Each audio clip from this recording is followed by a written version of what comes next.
Okay students, good morning.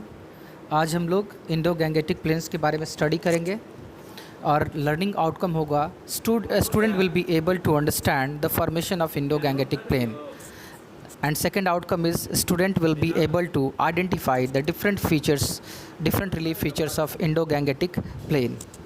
So हम लोग इस लर्निंग ऑब्जेक्टिव्स की ओर आगे बढ़ते हैं और देखते हैं कि ये जो है 6 मेजर डिवीज़न में हिमालयन रेंज को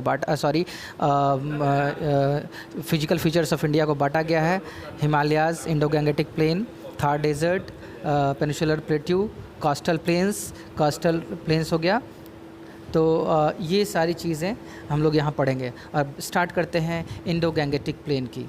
तो जो इंडो गैंगेटिक प्लेन है वो हिमालय के फुटहिल्स रीजन में पड़ता है। हिमालय के फुटहिल रीजन में ये जो ग्रीन वाला दिख रहा है ये इंडो गैंगेटिक प्लेन है, ठीक है।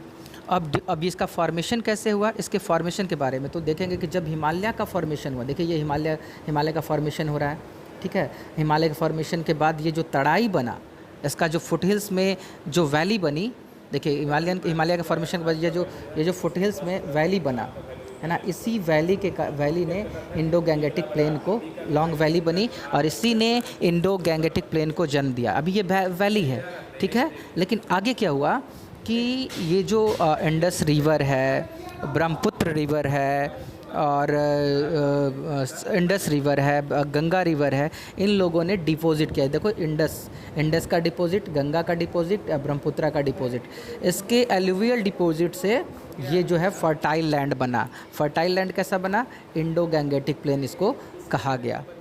ये जो फर्टाइल लैंड बना इसे इंडो गैंगेटिक का नाम दिया गया और ये 3 भागों में बटा। 3 भागों में कौन कौन सा बटा? तो पहला हुआ वेस्टर्न प्लेन, सेंट्रल प्लेन और तीसरा हुआ ईस्टर्न प्लेन। ये 3 भागों में इसको डिवाइड किया गया, इनका डिवीज़न हुआ, ठीक है। इस प्लेन को 3 भागों में डिवाइड किया गया, इनका डिवीज़न किया गया। चलिए आगे बढ़ते हैं। और ये भी हम लोग जानते हैं कि इसे बनाया कौन। तो यहाँ यहाँ आप देख पा रहे हैं कि सिंधु इंडस जो रिवर है उसने बनाया इसके ईस्टर्न एरिया को। ये गंगा का एरिया है, गंगा का प्लेन, ये ब्रह्मपुत्र का एरिया आप देख पा रहे हैं, है ना। तो आप देख रहे हैं कि 3 भागों में बटा हुआ है। आप देख पा रहे हैं कि ये 3 भागों में बटा हुआ है ना। इसको थोड़ा और पीछे करके मैं स्लाइड को दिखा रहा हूँ। You will be able to see in slide. यहाँ देखिए, यहाँ मैं इसको पॉज कर दे रहा हूँ। चलिए अब मैं दिखाता हूँ आपको कि ये जो एरिया है, ये जो आप देख रहे हैं कि ये इंडस और उसके ट्रिब्यूटरीज़ ने इस एरिया का फॉर्मेशन किया। और ये जो एरिया है उसको गंगा और उसके ट्रिब्यूटरीज़ ने किया। और नॉर्थ ईस्ट का जो ये इलाका है इस प्लेन के इस एरिया का फॉर्मेशन जो है वो ब्रह्मपुत्र और इसके ट्रिब्यूटरीज़ के कारण हुआ।